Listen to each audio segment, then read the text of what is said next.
The manufacturer of patent medicines is proposed to prepare a production plan for medicines A and B. There is sufficient ingredient available to make 20,000 bottles of medicines A and 40,000 bottles of medicines B. But there are only 45,000 bottles into which either of the medicines can be filled. Further, it takes 3 hours to prepare enough material to fill 1,000 bottles of medicine A and 1 hour to prepare enough material to fill 1,000 bottles of medicines B. And there are 66 hours available for this operation. The profit is rupees 8 per bottle for medicine A and rupees 7 per bottle for medicine B. Formulate this problem as a linear programming problem. This is the first question. And how the manufacturer schedules his production in order to maximize the profit. सगळ्यात पहिला आपण प्रॉब्लेमचा अर्थ समजून घेऊ. The manufacturer of patent medicines is proposed to prepare a production plan for medicines A and B. एक manufacturing company आहे suppose आणि त्यांना मेडिसिन ए आणि मेडिसिन बी बनवण्यासाठी एक प्रोडक्शन प्लान बनवायचा आहे. प्लान बनवताना त्यांना काय आढळून आलं? There is sufficient ingredient available to make 20,000 bottles of medicine A and 40,000 bottles of medicine B. म्हणजे मेडिसिन ए प्रिपेअर करण्यासाठी लागणारे जे इन्ग्रेडियंट्स आहेत ते अवेलेबल आहेत प्रॉपर आणि हे किती आहेत? त्या इन्ग्रेडियंटचा वापर करून आपण 20,000 बॉटल्स काय करू शकतो? फिल करू शकतो. आणि मेडिसिन बी साठी इन्ग्रेडियंट अवेलेबल आहेत आणि त्या इन्ग्रेडियंटचा उपयोग करून आपण 40,000 बॉटल भरू शकतो. म्हणजे इथं मी 40,000 अधिक 20,000 घेतलं तर 60,000 बॉटल्स मध्ये आपण मेडिसिन ए किंवा मेडिसिन बी, आयदर मेडिसिन ए किंवा आयदर मेडिसिन बी आपण भरू शकतो. पण प्रॉब्लेम काय आहे? But there are only 45,000 bottles into which either of the medicines can be filled. पण प्रॉब्लेम हा झालेला आहे की आपल्याकडे मेडिसिन ए आणि मेडिसिन बी यांच्या अवेलेबल इन्ग्रेडियंट नुसार बॉटल्सची रिक्वायरमेंट म्हटली तर ती किती आहे? 60,000 आहे. पण ऍक्च्युअल मध्ये रियालिटीमध्ये फक्त 45,000 बॉटल्स काय आहेत? अवेलेबल आहेत. तर इथं जर मी बघायला गेलं तर मी म्हणेन की इथं त्यांनी एक प्रकारचं काय दिलेलं आहे? कन्स्ट्रेंट दिलेलं आहे. प्रॉब्लेम मध्ये सगळ्यात पहिल्यांदा आपल्याला ऑब्जेक्टिव्ह फंक्शन काय ते शोधायला पाहिजे, कन्स्ट्रेंट काय ते शोधायला पाहिजे. तर इथं मी म्हणेन की हे जे स्टेटमेंट त्यांनी दिलेलं आहे, देर इज इथून ते इथपर्यंत there is sufficient ingredient available to make 20,000 bottles of medicine A and 40,000 bottles of medicine B. But there are only 45,000 of bottles B into which either of the medicines can be filled. तर हा मी म्हणेन की पहिला constraint त्याने दिलेला आहे. त्याच्यानंतर दुसरा constraint, further it takes 3 hours to prepare enough material fill 1,000 bottles of medicine A and 1 hour to prepare enough material to fill 1,000 bottles of medicine B. आता मेडिसिन ए आणि मेडिसिन बी च्या ज्या काही बॉटल्स आपल्याला तयार करायच्या आहेत, त्या बॉटल तयार करण्यासाठी आपल्याला मशीन्स लागतात ना. तर त्या मशीनचा जर मी विचार केला तर मेडिसिन ए च्या बॉटल्स बनवण्यासाठी जर मी अशा 1,000 बॉटल्स मला बनवायच्या असतील तर त्याच्यासाठी वेळ लागतो 3 तास. आणि मेडिसिन बी च्या 1,000 बॉटल्स बनवायच्या असतील तर मला वेळ लागतो 1 तास. म्हणजे मशीनिंग तिथं जी काय प्रोसेसिंग टाइम आहे मशीनवरती त्याचा वेळ जर मी घेतला तर मेडिसिन ए च्या 1,000 बॉटल भरण्यासाठी आपल्याला वेळ लागतो 3 तास आणि मेडिसिन बी च्या 1,000 बॉटल भरण्यासाठी आपल्याला जो वेळ लागतो तो 1 तास लागतो. And there are 66 hours available for this operation. Sir महत्वाचं म्हणजे आपल्याला ती मशीन जी अवेलेबल आहे बॉटल भरण्याची ती मॅक्सिमम जास्तीत जास्त किती तास अवेलेबल आहे? 66 तास अवेलेबल आहे. 66 तासच ती काय आपल्याला अवेलेबल आहे. त्यानंतर त्यांनी काय दिलेलं आहे की the profit is ₹8 per bottle for medicine A. Medicine A चा जर मी विचार केला तर मला पर बॉटल, इथं शब्द खूप महत्वाचा आहे, पर बॉटल त्यांनी प्रॉफिट दिलेलं आहे ₹8 मेडिसिन ए साठी आणि ₹7 per bottle for medicine B. Medicine B साठी ₹7 हे त्यांनी प्रॉफिट दिलेलं आहे. So formulate this problem as a linear programming problem आपल्याला करायचा आहे. त्याच्यानंतर आहे how the manufacturer schedules his production in order to maximise the profit. तर हा बी जो क्वेश्चन आहे हा आपण नंतरच्या व्हिडिओमध्ये सॉल्व्ह करू. सगळ्यात पहिला आपण ह्या व्हिडिओमध्ये काय करू, हा दिलेला problem linear programming problem formulate कसा करायचा हे आपण ह्या व्हिडिओमध्ये बघू. आता सगळ्यात महत्वाचं आपल्याला डिसाईड करावं लागेल. डिसिजन व्हेरिएबल्स काय करावे लागतील, ठरवावे लागतील. इथं जर मी म्हटलं प्रॉफिटचा जर मी विचार केला, तर प्रॉफिटचं इथं स्टेटमेंट त्यांनी दिलेलं आहे. प्रॉफिटचं स्टेटमेंट त्यांनी काय दिलेलं आहे? The profit is ₹8 per bottle for medicine A and ₹7 per bottle for medicine B. म्हणजे सपोज मी X1 आणि X2 असे 2 फॅक्टर कन्सिडर केले. तर X1 म्हणजे काय म्हणतो मी? X1 म्हणजे मी मेडिसिन ए असणाऱ्या अशा किती बॉटल्स बनवल्या. So X1 corresponding to medicine A and X2 corresponding to medicine B. इथं त्यांनी जे काही प्रॉफिट दिलेलं आहे, ते काय दिलेलं आहे? ₹8 पर बॉटल असं दिलेलं आहे. पर बॉटल. म्हणजे समजा मी मेडिसिन ए असणाऱ्या X1 एवढ्या बॉटल बनवल्या आणि मेडिसिन बी असणाऱ्या X2 एवढ्या बॉटल बनवल्या. तर आता जर मी प्रॉफिटचा विचार केला, समजा ते प्रॉफिट मी झेड आहे असं म्हणतो. ते प्रॉफिट मी झेड आहे असं म्हणतो. तर मी झेड कसं लिहू शकतो? As a objective function. बघा, मेडिसिन ए असणाऱ्या मी X1 बॉटल बनवल्या. एक बॉटल बनवली तर मला प्रॉफिट मिळतं किती? ₹8 मला प्रॉफिट भेटतं. जर मी अशा X1 बॉटल बनवल्या, तर मला प्रॉफिट किती भेटेल? मेडिसिन ए असणाऱ्या बॉटल्सवरती 8x1 एवढं माझं काय असेल? प्रॉफिट असेल.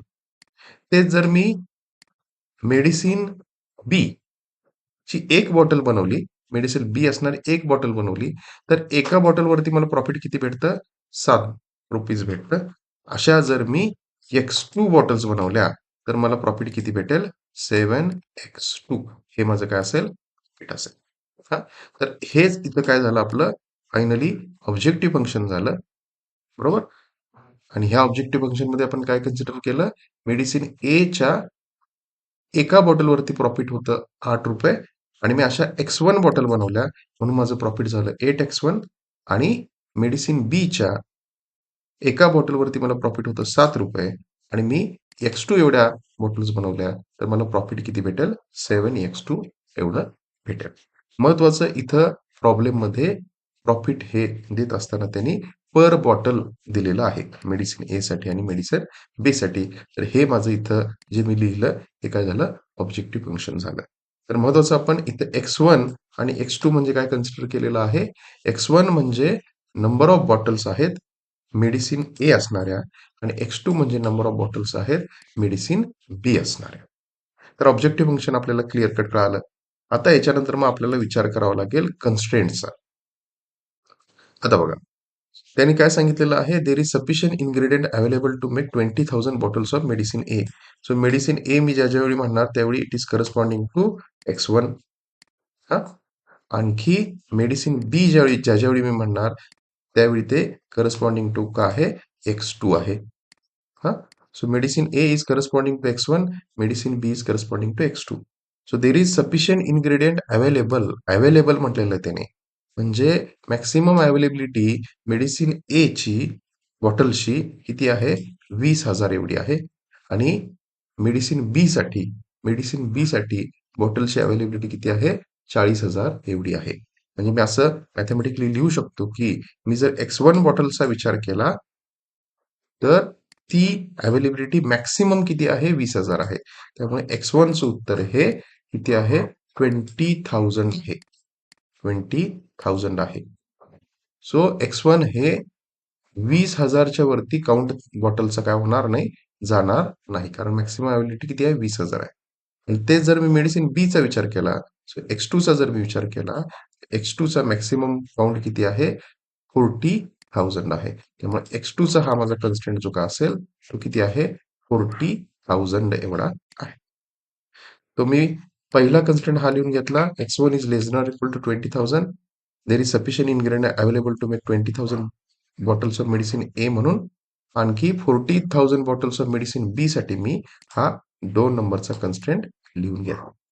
आता त्याच्यानंतर तिसरा कन्स्ट्रेंट इथंच ह्या वाक्यात दडलेला आहे. इथं तिसरा कन्स्ट्रेंट आहे बेसिकली.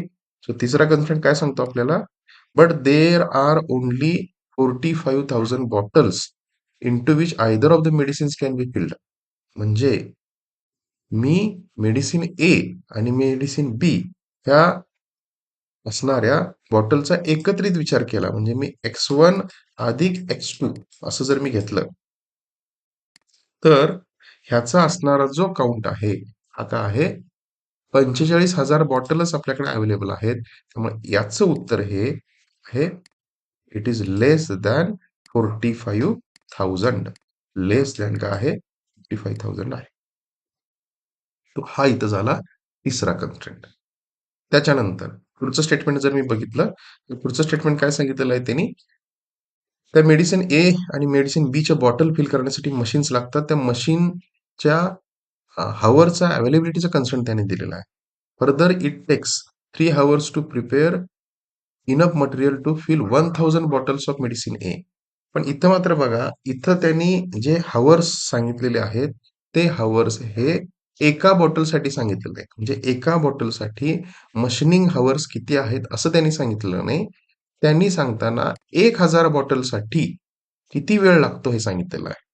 बरोबर? म्हणजे जर मी तेच लिहून घेतलं इथं, तर मी 1,000 बॉटल जर मेडिसिन ए चा विचार केला, 1,000 बॉटल मेडिसिन ए साठी, तर त्यासाठी वेळ लागणारा वेळ किती आहे, 3 तास आहे. आणि तेच जर मी 1,000 बॉटल मेडिसिन बी च्या विचार केला, तर त्यासाठी लागणारा वेळ किती आहे, 1 तास आहे. इथं जे सांगितलेलं आहे ते, हा जो मशीनिंग टाइम इथं दिलेला आहे, मशीनिंग हवर्स जे काय दिलेले आहेत, ते एका बॉटलसाठी दिलेले नाहीत, ते 1,000 बॉटलसाठी दिलेले आहे. आणि त्याच्यानंतर इथं काय म्हटलेलं आहे त्यांनी, and there are 66 hours available for this operation. Totally जर मी मेडिसिन ए च्या बॉटल आणि मेडिसिन बी च्या बॉटलचा विचार केला, तर मॅक्सिमम माझ्याकडे अवेलेबल तास त्या बॉटल फिल करण्यासाठी मशीनचा उपयोग करून किती अवेलेबल आहेत, 66 तासच माझ्याकडे काय आहेत, अवेलेबल आहेत. 66 हवर्सच माझ्याकडे अवेलेबल आहे. तर हा कन्स्टेंट आहे. तर इथं बघा, आपल्याला थोडंसं मॅथमॅटिकली विचार करावा लागेल. जर 1,000 बॉटल फिल करण्यासाठी मला किती वेळ लागतो, 3 तास लागतो. सपोज मी ए मेडिसिनचा विचार करतोय, तर अशा मी म्हणतो फक्त एक बॉटल मला जर फिल करायची असेल, तर मला किती वेळ लागणार, बरोबर?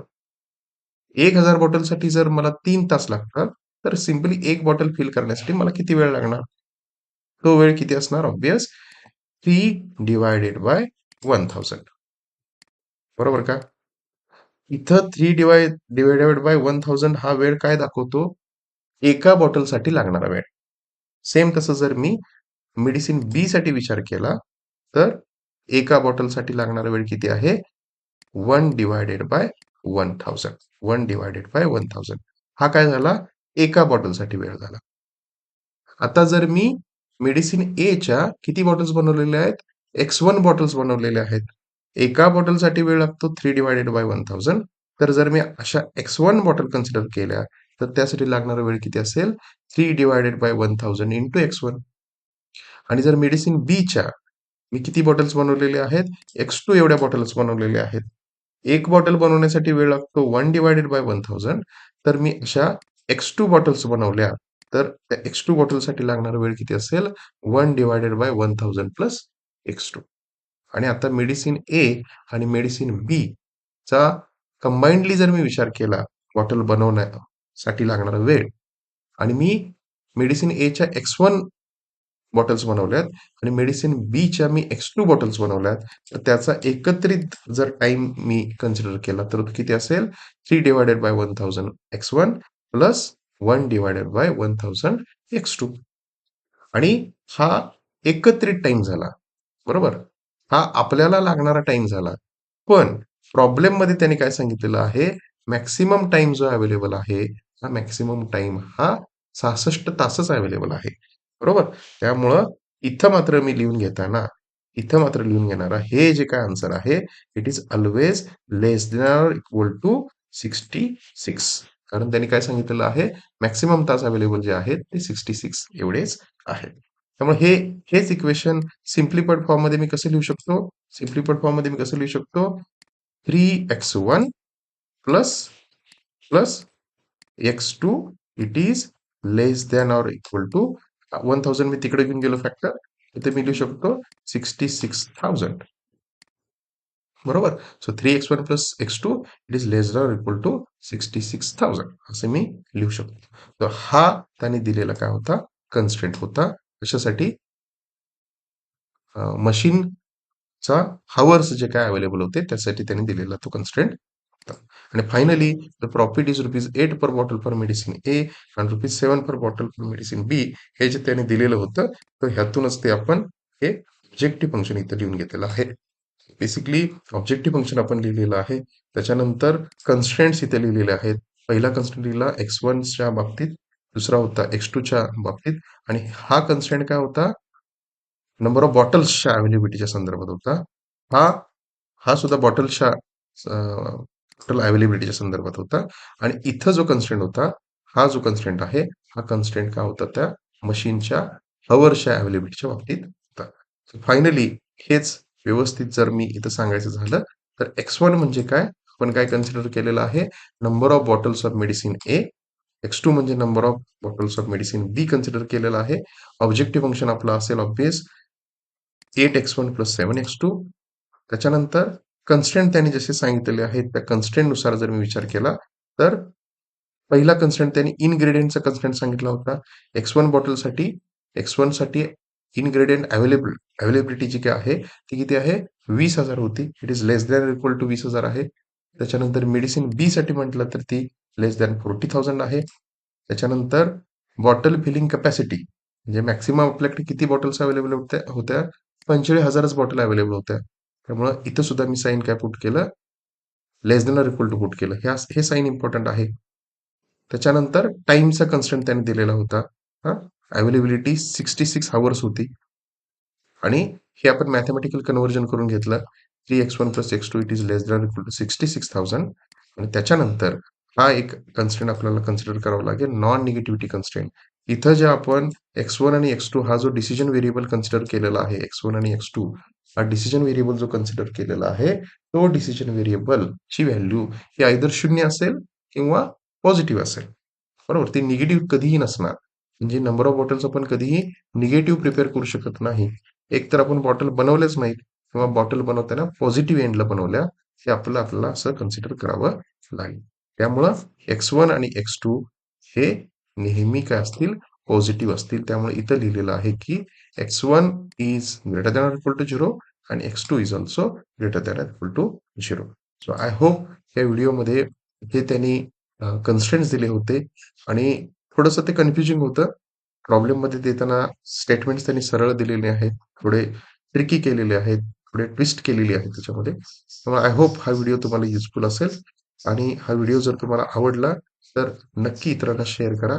माझ्या चॅनलला लाईक करा, सबस्क्राईब करा आणि शेअर करा. Thank you.